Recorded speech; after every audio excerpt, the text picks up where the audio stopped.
The Christian philosopher Dallas Willard once called hurry the great enemy of spiritual life in our day and said, quote, "You must ruthlessly eliminate hurry from your life."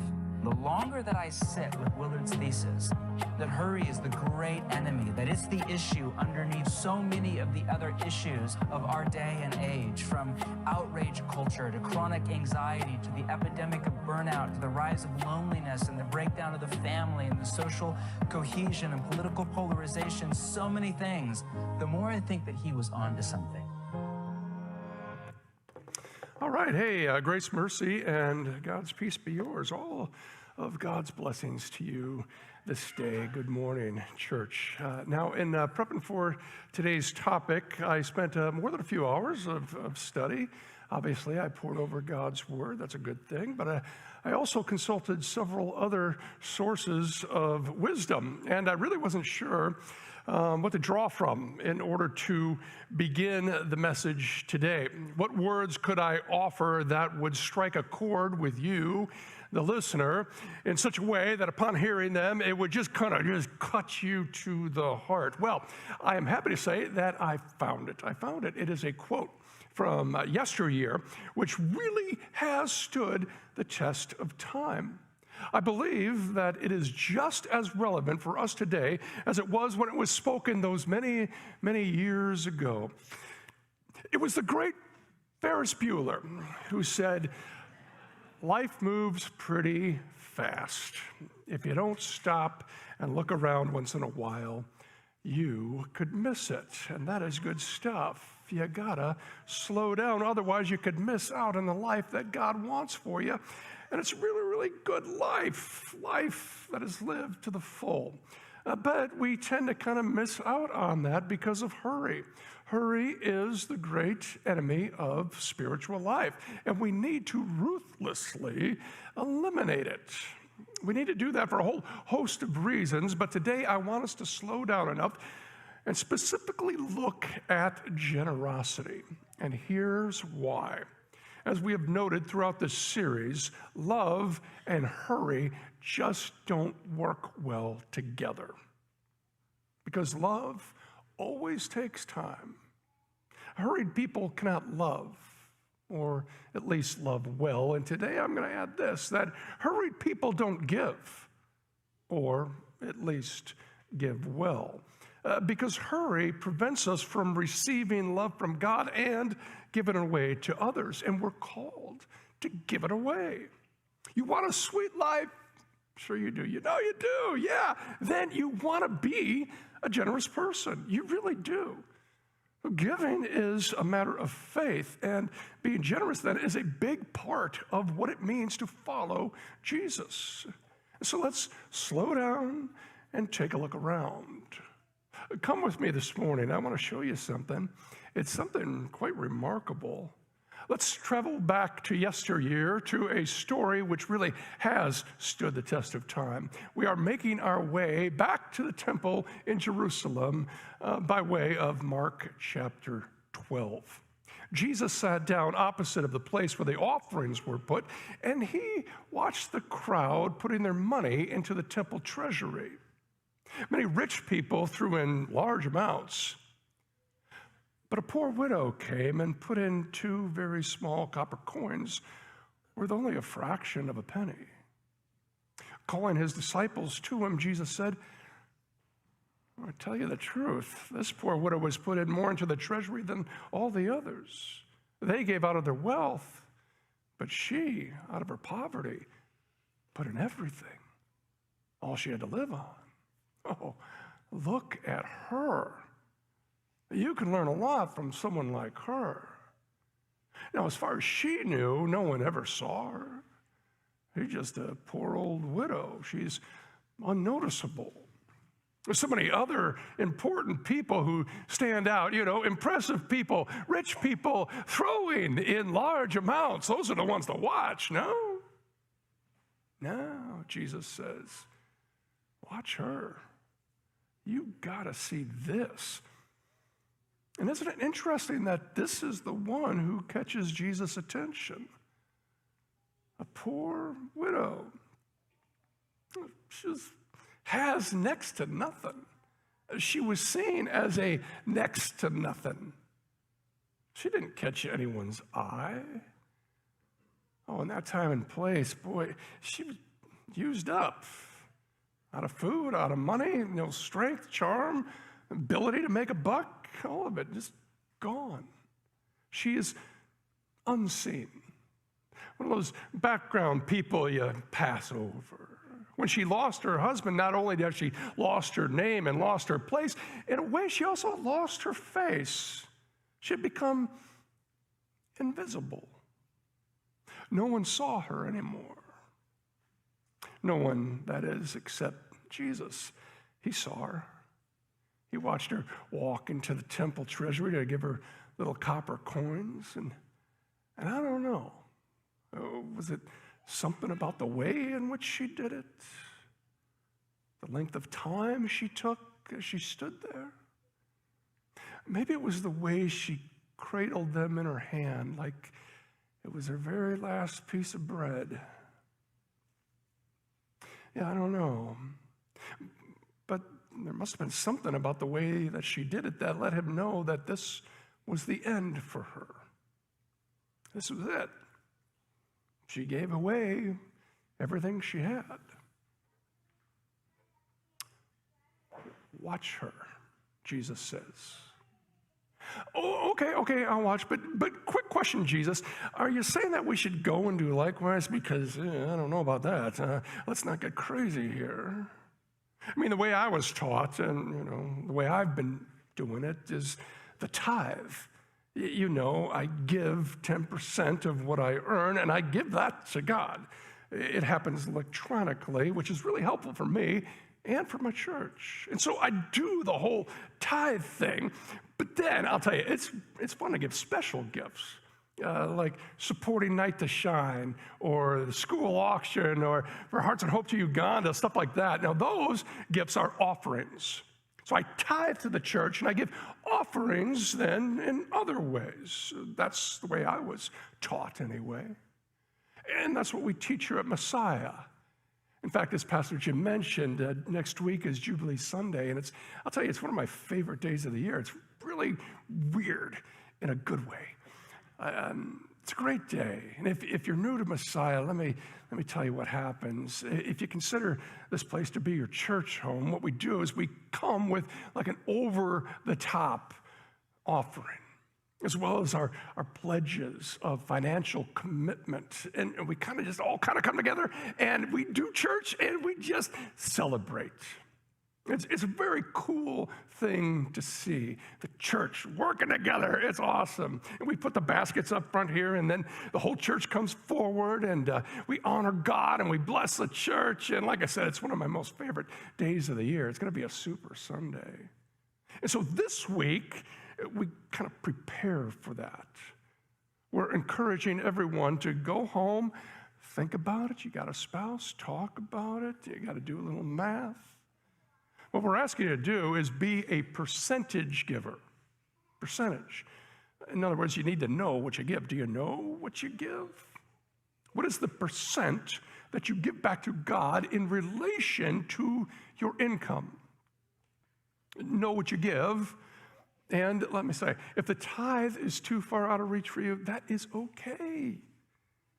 It's okay, but you want to keep working at it a little over time. In other words, grow what you give. Know what you give, and then grow what you give. That's what we're asking you to do. And I'll tell you, your giving matters because it is about the gospel. It is about the kingdom. It's about working to connect people who don't know Jesus to Jesus. That's the mission of the church, to catch people with Jesus. The gospel. That's what we do here. That number one, that's it. That's why we exist. We live to know and share the love of Jesus Christ, connecting people to Jesus. So your giving matters. So if you've been giving 2%, we're asking you to consider giving 3%. If you've been doing 7%, would you consider 8%? If you tithe, you do 10%, good. Could you consider 11%? I don't know. Let me thank you, though, and I really do mean that. I do thank you. It is a joy. It's a joy to be a part of a church that is strong and healthy and doesn't have to worry so much, so we can be about the mission. We're committed to doing whatever it takes to connect people to Jesus. And I want to encourage all of us to be percentage givers. We want to be generous toward God. We really do. It's a matter of faith. And I believe in my heart of hearts that percentage giving really is the way to go. But then this poor widow comes along, and she seemingly blows the whole thing up. I mean, try following her act, right? She's a percentage giver, all right, 100%. Are we supposed to do it like that? Are we supposed to give it all away? Is that what Jesus is asking of us? Is that why he wants us to look at her? No. Nowhere in this passage does Jesus even praise the widow for what she's doing. It's implied, but he doesn't say it. He simply calls his disciples over to take a look, to notice her. Slow down and think about this. You say, that's what sacrifice looks like. In this text, Jesus doesn't put anyone down. He doesn't dismiss what the wealthy are doing. He just simply points out what's really going on here. That in his comparison, the major donors, turn out to be minor givers in comparison to the poor widow who happens to be the biggest giver of them all. As Barbara Brown Taylor writes, in the last of his dizzy lessons in the upside-down kingdom of God, where the last shall be first and the great shall be the servant of all, the poor widow is his last case in point. When he leaves the temple that day with his disciples, his public ministry is over. In 4 days he will be dead, having uncurled his fingers from around his own offering, giving up the 2 copper coins of his life. And I think that's why Jesus noticed the poor widow in the first place. She reminded him of someone. It was the end for her. And it was the end for him too. She withheld nothing from God, and neither would he. I guess it took one to know one. When he looked at her, it was like looking in a mirror at a reflection so clear that he called his disciples over. He said, look, that's what I've been talking about, boys.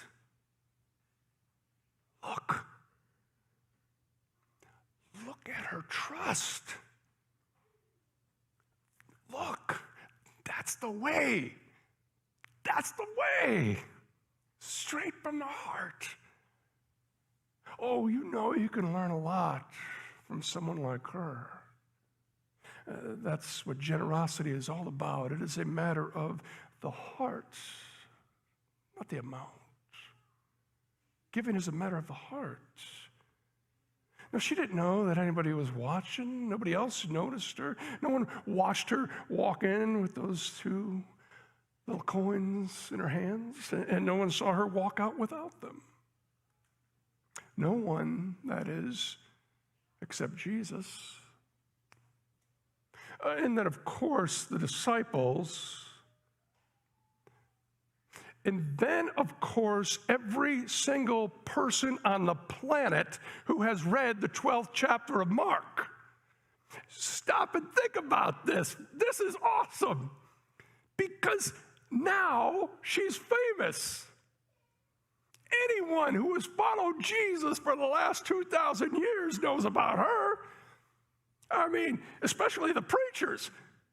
We love her. She is a stewardship sermon all-star. I mean, she's it. We all know about the widow with the 2 coins, right? Her story really has stood the test of time. And she didn't even know it. What a legacy she left behind. What a story of faith. And we remember her, and we look at her, and we go, wow, look at that faith. Look at that sacrifice. We see what was most important to her. She is definitely someone worth meeting come heaven. Speaking of which, and I don't want to overload you with too much info today. I really don't, but we're talking about generosity, and I just don't know the next time I'll be able to share with you something that I think is really important to me, and I'm happy to be a part of, and I'm going to do my best to describe it briefly. It's called Transfer the Blessings. You see, you and I, we have an opportunity to leave a legacy behind. To leave a legacy, just like the widow. Now, the first part's going to be about leaving a financial legacy. So you and I are going to live forever, just not on this earth. That is a fact. The question is, what are we leaving behind? And we have the opportunity to share the gospel with future generations who don't know, because of the financial gifts that we transfer to our church once we're gone. My wife and I, we went through the process a few years back, and we met with a representative from Lutheran Foundation. Her name is Teresa Nelson, and she happens to be here at Messiah today. She'll be hanging out in the back hallway. And anyway, we sat down with Teresa, and let me tell you, she's a smart cookie, and she's nice too. But what she helped us with is basically coming up with a plan. You know, she helped Mary and I figure out who gets what when we're gone. And your kids are really going to want you to do this. They really will. Now I know that taking care of this ahead of time is somewhat of a hassle. It takes time. I'm not going to lie to you. Doing a will is not fun. And the legal part is pretty boring, actually. And on top of that, nobody seriously wants to think about dying. You don't want to think about that. I don't want to think about that. But we need to slow down and think about that. Otherwise, all we're doing is leaving our kids a big mess to deal with later. So it's important that we actually take the time now. And you could do this slowly, thoughtfully, carefully, so that your children won't have to be burdened with the stress of dealing with it later. And that is one huge advantage. It will help your family tremendously. Taking the time now to determine where your earthly treasures are going to be directed will eliminate all the hassles from wills, trusts, probates, other financial worries and stuff that grieving people have to deal with when there's no plan in place. So that's big. It'd be a gift to your kids and people who care about you. Another advantage, and that it is free. It's completely free of charge to you. Now, eventually, you will have to make things legal, so it will cost you a little something to have a lawyer make it official. But the planning part, the sessions with Teresa, that is completely free of charge because Messiah considers this to be such an important ministry, an important gift to you that we actually budget for it. And so the planning sessions with Teresa are free of charge so that anybody can have the opportunity for the service. And so if you sign up, here's what's going to happen. Teresa will sit down with you. And if you're like me, you're going to learn some stuff. Here's something I didn't know. I didn't realize how rich I am. When you put it all together, I'm like, dang, wow. And so I'm going to tithe my big treasure chest of stuff. When you put it all together, I'm going to tithe that to Messiah, right? And my kids are going to get a nice chunk of change. And get this, I didn't know this, but Teresa knows all about tax benefits and stuff like that. That's what we're talking about, death and taxes. Great. Tough assignment today. Tough. No, it's good. What could be more fun to talk about? Death and taxes. I know. But the money that, like, my kids aren't allowed to get, they're not allowed to get anymore. That's it. It either goes one or two places. If you don't make a plan, it will definitely go to Uncle Sam and the state of Missouri. That's where it goes, unless you make a plan. You can take that money away from our government, which we love, But you take it away from that and you put it toward a nonprofit such as a church. Are you tracking? It's really something, right? It goes to the ministry or some other nonprofit. So mine's going to Messiah Lutheran Church and School. It's going to Lutheran High School. It's going to Hearts and Hope for Uganda. How cool is that? It's very cool that I get to continue blessing the Lord's work even after I'm not here. I'm very happy about that. That I'm leaving a financial legacy, and you can do it too.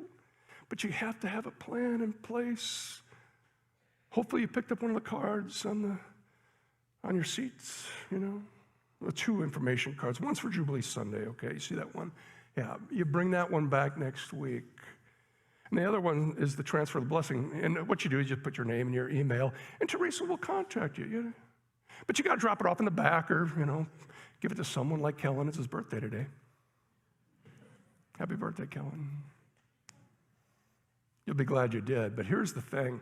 I haven't even told you about the best part, about the whole thing. First part I told you about financial legacy. Best part's the spiritual legacy you leave behind, and that's just like the poor widow. It wasn't about the amount. It was about the heart.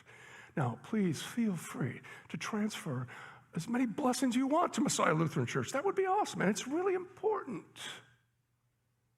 But just as important, and probably even more so, is the spiritual gift that you will leave behind, because your giving says something. Your generosity will tell this congregation, and more importantly, will tell the people that you love, your kids and your friends and family and neighbors, what you want to be remembered for. You see, those that you love and care for, one day, they're all going to gather. They're all going to be together. And you are going to be the center of attention. And they're going to be watching. And they're going to be listening to your testimony. Everyone's going to leave a testimony. What's it going to be? What's your legacy that you're leaving behind? Is it like, oh yeah, he liked the Cardinals. Neat. Oh yeah, she liked to watch Family Feud every day. Swell. Come on! That's what you want to be remembered for with your one and only life? What about the gospel? What about the kingdom work? Come on! Tell people what was most important to you. It was sharing my faith with the next generation. It was supporting the Lord's work of value to you. If so, say so. Sign up. Teresa has about 10 spots left. So get in on that. That would be really great. Jump in. Now, in regards to Jubilee Sunday next week, find some time. Slow down. Talk it over with your spouse if you're married. Pray about it for sure. Because as has been said, life moves pretty fast. And if you don't stop and look around once in a while, you could sure miss it. And I'm looking forward to being with you next Sunday in the morning. And in the afternoon, for me, you're all going to celebrate the Super Bowl, but yours truly wasn't paying attention when he signed up. And I'm going to unhurry by going to Uganda next Sunday afternoon. Catch that flight. And you're invited. Not next week, but in June. We'd love to have you on the team. And let me tell you, it's a game changer. It's a life changer. And you will go with a team from Messiah, and you will go and you think you're going to go to really serve those people, and you find out that they served you, and you learn so much from people and what God is up to, and he's up to big things in the middle of Africa, and you'll be a blessing for sure, and you'll be blessed if you go. And there's an info meeting after church on Sunday, March the 3rd. You want to write that one down or pay attention. March the 3rd. But in the meantime, if you have any questions, ask Jill McCoy. She's going to go on that trip. You can ask her. She's going in June. Also, this just in. Also, hey, we're getting the band back together and also going to Poland this summer. Great. This is what our church does. Going to Uganda, going to Poland, ages 13 to 113. We need you all. And again, great opportunity for you to jump in. We're going to have an info meeting March the 10th after church, so you can go both. Go to Uganda, then go to Poland. March 3rd, March 10th, info meetings. You don't have to sign up at the meetings, just get the info. See if it's for you. But I'm heading to Uganda next week. Looking forward to it. I haven't been there in a while. But I'll tell you, life moves pretty slow in Uganda, that is for sure. And I'm hoping when I get there just to kind of go slow too. I really hope I can be somehow a little bit of a help to the church. I want to be a blessing to the pastors and ministry leaders there and the teachers. I want to encourage the staff at Hearts and Hope to keep up the good work. You're doing good stuff. Keep strong. I also want to just kind of hope to just look around a little bit. I'll tell you, I'm going to be looking for someone. Oh, yeah, there's going to be a whole bunch of kids, man. Yeah, they won't be hard to find. But the trick for me, I think, is that I want to notice the unnoticeable. Like one of those background people that people pass up all the time. Typically someone who's unseen. I want to be able to look around and watch a poor widow, perhaps. Someone who knows what's really important. Someone who knows about sacrifice and generosity and trusting in the Lord with all your heart, because that's all you got. Because I could learn a lot from somebody like that. That's who I'm hoping to see. Someone who Jesus would point out to me and go, hey, watch her. Watch her. That's what I've been talking about. Look at her. That's the way. That's the way. Amen.